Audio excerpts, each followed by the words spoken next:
queridos amigos e amigas, começando agora mais um Lado a Lado e contando mais uma vez com a presença da neuropsicóloga Juliane Rodrigues Gonçalves. Ela vai nos ajudar a entender o que é gaslighting.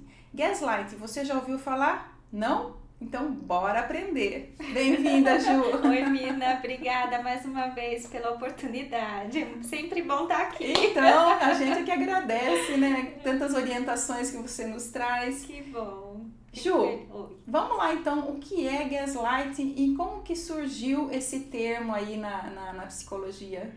Bom, o gaslighting é um termo utilizado para definir uma forma de abuso psicológico, né? Principalmente nas relações conjugais, né? É como se as informações de rotina fossem distorcidas de forma planejada para que você enfraqueça o parceiro, para que você torne o outro dependente das suas ações e que você exerça um poder sobre essa pessoa, tá? É muito comum, né, que as mulheres sejam mais vítimas do gaslighting.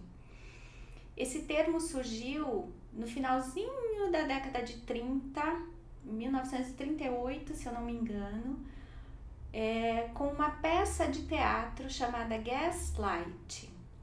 E no início da década de 40, essa peça de teatro foi adaptada para o cinema, que conta a história de um casal onde o marido buscava um tesouro que estava escondido no sótão da casa. E como ele queria esse tesouro só para ele resolveu convencer todas as pessoas que conviviam com ele e a própria esposa de que a esposa era louca. Então ele manipulava objetos do meio ambiente, né? Trocava coisas de lugar, alterava, retirava coisas, no dia seguinte colocava de novo. E quando a esposa notava as diferenças, ele falava, não, você tá louca, é imaginação da tua cabeça. Né? Então, esse termo surgiu por conta desse enredo, né? Cinematográfico, vamos chamar assim, e que caracterizou essa forma de abuso psicológico que hoje é muito comum. E Ju, é tipo uma lavagem cerebral que acontece, que o abusador vai fazendo na vítima e vai mudando a personalidade dela, é isso? A ideia é fazer com que a vítima ela questione as suas próprias percepções. Então, assim, será que eu tive um lapso de memória? Será que eu tô ficando esquecida? A pessoa passa a questionar suas próprias percepções e ficar em dúvida se ela realmente está enlouquecendo e o que está acontecendo. É como se fosse uma confusão mental para fragilizar e achatar mesmo a pessoa, né? Então é como se você pegasse todas as fragilidades de alguém e entrasse de sola naquilo e a pessoa acreditasse que o problema está com ela mesma. E por que a maioria das vítimas são mulheres? Tem aí algum traço assim, tem a ver com o machismo? A gente vive ainda, né? Uma sociedade muito machista. Então, acredito que por conta desse nosso histórico, dessa nossa cultura, em termos desse tipo de relação, seja mais comum nas mulheres. As mulheres ficaram muito tempo fora do mercado de trabalho, ficaram sempre mais cuidando do lar, mais isoladas de rotinas sociais, de rotinas, né? De trabalho mesmo, de relações, dependentes, assim, e mais dependentes financeiramente. Então a gente acredita que por conta disso. Por outro lado, para que você consiga ter estatísticas e diagnósticos de perfil psicológico de pessoas que fazem isso, não é como uma doença física que a pessoa passa mal e vai procurar um médico. Ainda existe o preconceito com a psicologia, com a psiquiatria, que as pessoas se sentem tristes, se sentem mal, estão infelizes e não procuram ajuda. Então a gente não tem tanto estudo assim para dizer que só ocorre com mulher, só ocorre com homem. Hoje a gente sabe que ocorrem, né, no homem, na mulher, enfim, mas a maior prevalência até hoje a gente fala que é em mulher. E por que a pessoa, às vezes, até consegue identificar esse gaslighting dentro da sua relação, mas permanece naquela relação? Na verdade, é uma manipulação, ela é muito sutil. Ela não é uma manipulação descarada. Então, como você tem o intuito de convencer a todos que a mulher está errada, que a mulher é louca, que a mulher é desequilibrada, que ela tem ataque dos nervos, né? Então é uma coisa muito sutil, é muito no quatro paredes. E aí quando está próximo de outras pessoas, geralmente o abusador, ele é um lorde, ele é um charmoso, ele nega tudo que a mulher diz que ela é crises de ciúme, que é muito ciúme. Então, é uma coisa muito sutil e que vai no dia a dia minando a autoestima da mulher, minando a segurança dela e faz com que ela vá perdendo a força e muitas vezes elas não enxergam isso. Que quando eles começam a perceber que elas estão enxergando, eles dão aquela agradadinha, né? Se aproxima, fazem o charme, o carinho, como se ela estivesse inventando aquelas coisas. E Juliane, é uma coisa difícil de provar, né? Porque eu acredito que até os familiares ficam envolvidos pelo abusador e não acreditam na vítima, quando a vítima possa fazer alguma reclamação do abusador. É muito difícil provar porque quando ocorrem esses tipos de relacionamento abusivo, que a gente chama, a tendência é que a mulher se isole dos familiares, dos amigos, porque ela não pode fazer as coisas que ela quer, né? Ela é tolhida para isso. E às vezes ela prefere se afastar a ficar dando explicações de que o marido não deixa, ou ela nem é permitida a dizer que ele não deixa. Então, essa mulher tende a se isolar e também entrar nesse jogo de sempre dar explicações demais para as coisas do dia a dia, para os familiares, para evitar questionamentos e por medo de expor uma situação que ela também está confusa, ela não sabe se o problema é ela, porque é tão incidente na questão da autoestima, da segurança da pessoa, que ela acaba ela mesma se questionando. Juliane, essa vítima, vamos falar primeiro da vítima, depois a gente fala um pouquinho mais do abusador. Essa vítima, ela tem baixa autoestima? Psicologicamente, existem características que possam identificar? A gente, nos estudos, a gente identifica características de pessoas que são muito tímidas, né? Pessoas que tiveram uma infância muito cobrada, né? Com muita exigência, com muita cobrança, pessoas que têm uma tendência para um caminho de ansiedade, porque se cobram demais, querem ser perfeitas em tudo, e é nesses pontos que eles entram para a cobrança, né? Então, autoestima baixa, insegurança, timidez, às vezes falta de oportunidades de poder estudar, de fazer alguma coisa diferente, né? E pessoas que ficam muito mais em casa, então acabam perdendo essa referência e criando essa dependência do marido, e talvez por outros relacionamentos e pelas oportunidades que teve ou deixou de ter na vida, acabam sendo pessoas que acham que o casamento é isso, né? Que vem como a única referência que tem. Então ainda existe aquele conceito de é melhor estar casada do que estar sozinha, né? O preconceito da mulher divorciada. Hoje em dia a gente sabe que isso já melhorou bastante, mas ainda tem esse tipo de preocupação com a imagem, de não fui tem. mulher suficiente para sustentar o marido. Então volta e parece que vai afundando ainda mais essa segurança, essa autoestima, que a pessoa se sente tão infeliz, tão sem sentido a vida, que ela acaba cedendo a tudo que o marido acaba impondo e exigindo. E quem é esse abusador, né? Qual é o objetivo dele? Porque é o poder pelo poder ali dentro da relação, ou existe essa característica de interesse financeiro, por exemplo, que no filme aparece?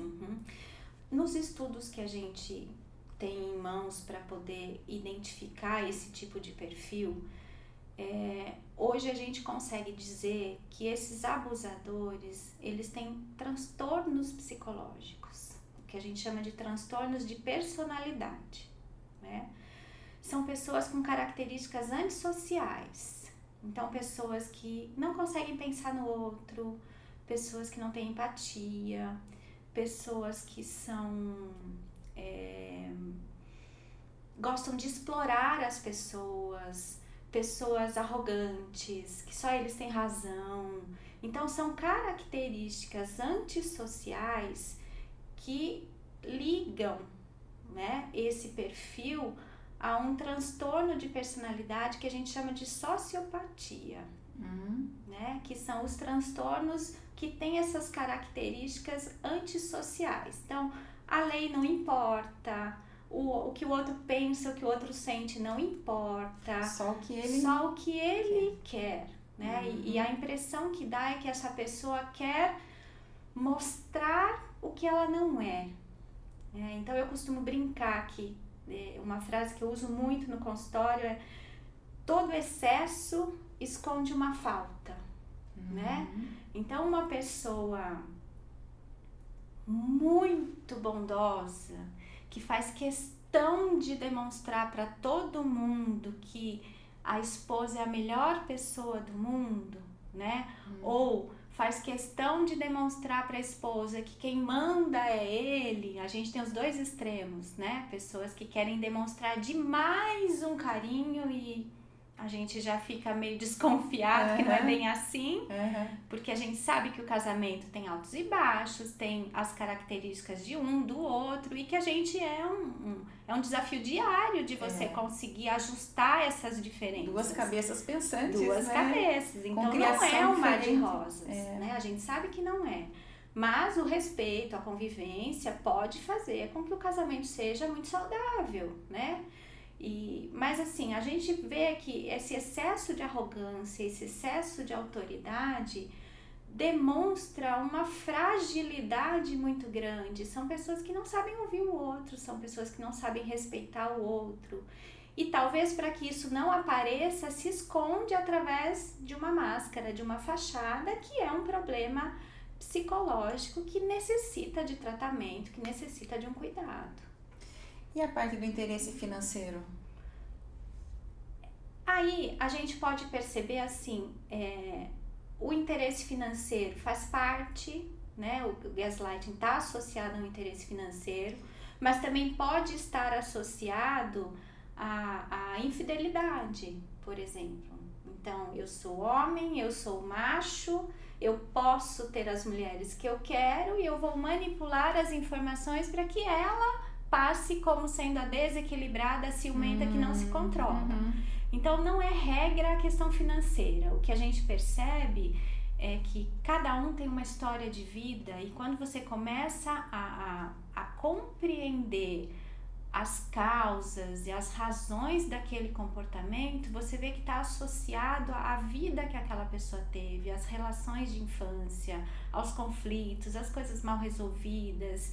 E aí cada um com a sua história tende para um lado desse abuso. Entendi. Né? Vai caminhar para um lado, ou para o financeiro, ou para essa imposição de autoridade, porque foi tolhido e não sabe lidar com isso, acha que demonstração de poder é mandar, né? É querer mostrar para os amigos que em casa a última palavra é dele. Então, varia muito essa questão de por onde caminha. dependendo da história de vida da pessoa, a gente vê situações inimagináveis que a gente fala, não é possível que isso aconteça. E Ju, tanto a vítima como o abusador podem levar para fora do casamento essas características, por exemplo, o abusador de ser manipulador fora do casamento, no ambiente de trabalho, ou a vítima de estar mais frágil à manipulação dentro do ambiente de trabalho também? A gente não consegue separar essa fragilidade emocional ou esses transtornos de personalidade, né? Claro que eles vão ser mais acentuados com a pessoa que você tem mais intimidade, que convive com você, né? No dia a dia, dentro de 4 paredes. Num ambiente de trabalho, por mais que você esteja num certo controle, as pessoas não vivem com você, não dormem com você, não estão na mesma casa, né? Então, a gente vê os exemplos de assédio moral, que são muito comuns dentro da empresa, né? Nas relações de amizade, de outros parentescos, a gente chama daí, não vamos chamar de gaslighting, porque isso foi associado por conta dessa peça de teatro, por conta desse filme, à relação conjugal. Então, fora da relação conjugal, a gente chama isso de relações tóxicas, né? São aquelas pessoas extremamente submissas aos amigos, são aquelas pessoas que conseguem não se impor, né? Ou tem muita dificuldade de se impor, de dizer o que pensa, então não sabe falar não. São sinais sutis que a gente consegue identificar em outras esferas da vida, além da relação conjugal, que denotam essa fragilidade ou então essa característica de ser abusador. E essa violência psicológica do gaslighting, ela pode evoluir para uma violência física? Pode, e na maioria das vezes está associada, né? É muito comum a gente identificar essas situações de violência psicológica conjugal atreladas a 2 situações: a infidelidade, né? Então, o marido é infiel, mas não assume e dá demonstrações, passa aí, tá de carro com a esposa, passa alguém na rua, ele olha, ele contorna, e a mulher, né, fala que ele tava olhando, ele nega, enfim. E então a gente percebe que existe sim essa coisa de negar tudo, né, de você não querer demonstrar essa sua fragilidade. E agora, nesse período de quarentena, em que as pessoas estão mais dentro de casa, os casais estão mais dentro de casa, isso pode intensificar o gaslighting? Pode. Se a relação já é uma relação que sofre consequências de um abuso psicológico, nesse momento de quarentena, a tendência é intensificar, né? E a gente já tem visto estatísticas, né? Já tem estatísticas? Já tem estatísticas. O Brasil está com 39% de aumento só nesse período de quarentena de violência contra a mulher e atos de feminicídio. Então, tem muitas denúncias, muitas queixas. É muita coisa, hein? Muita coisa. E como é uma coisa muito difícil de se provar, a gente precisa ficar atento aos sinais, né? Então, a pessoa que sofre abuso psicológico, ela precisa se olhar no espelho, né? E começar uma autoavaliação, né? Eu arrumo muitas desculpas para os meus colegas, para os meus familiares, sobre o comportamento do meu marido. Eu peço muitas desculpas a ele por tudo que eu faço, porque eu não agrado em nada. Eu tenho me sentido infeliz, apesar de ter casado com a pessoa que eu quis, apesar de eu não passar fome, apesar de, né, tudo parecer caminhar, eu continuo infeliz. Então, sinais, eu tenho me isolado, eu tenho me afastado de convívio social, porque eu sei que eu vou passar constrangimento se eu tiver e eu vou ter que dar muitas explicações. Então, são sinais que a vítima precisa se avaliar e muitas vezes ela não consegue, né? Então, fica uma dica para os familiares também atentarem-se a esses sinais, né? Aquela pessoa, aquela filha, aquela tia, aquela mãe tem se isolado, né? Tem ficado muito triste, tem recebido muita crítica, ela tá se sentindo indisposta, tá achando que tá ficando louca, muito insegura, aquela sensação de, ai, será que eu não estou à altura do meu marido? Né? Passa esse tipo de questionamento. Tem que acender uma luz amarela. Tem que acender ali, né? uma luz amarela e procurar ajuda. Né? E esse é o momento mais crucial desse tema, porque as mulheres têm medo de procurar ajuda, porque sabem o que passam dentro de casa. E às vezes, né, Ju, a mulher pensa nos filhos, né? Sim. Eu vou levar esse problema para os familiares, vou levar para a polícia e vou expor os meus filhos. Né? Como é que faz nessa situação? E por outro lado, se você não buscar ajuda, você também está expondo os seus filhos a uma relação tóxica. Também. Né? Porque que segurança, que harmonia, que afeto você vai conseguir conceder aos seus filhos se você tá nesse jogo de não saber mais quem você é, de ser questionado o tempo todo, de estar insegura o tempo todo. Então, como é que você cria crianças saudáveis com esse sentimento em você? Nesse ambiente, né? Então, precisa sim buscar ajuda por ela, pelos filhos e até por ele, porque a gente não pode dizer que é normal uma situação dessa nos dias de hoje. Então, o abusador é uma pessoa que também me preocupa, ele também precisa de ajuda, porque não é o saudável, né? Ele bota essa pose do lorde, né? Do charmoso, da pessoa plena, pessoa equilibrada, mas é isso tudo fachada, né? E em quatro paredes a gente sabe que não é, então há alguma coisa também errada que precisa ser trabalhada e que ambas as partes precisam desse suporte para conseguir serem saudáveis, né? Suporte psicológico. E Juliane, como que a vítima do gaslighting, seja ela mulher ou homem, pode se defender dessa relação tóxica? A decisão de procurar ajuda é muito difícil, né? Porque é uma decisão que vai mexer, né, com muitos fatores, né, familiares, crianças, filhos, se tiver, enfim.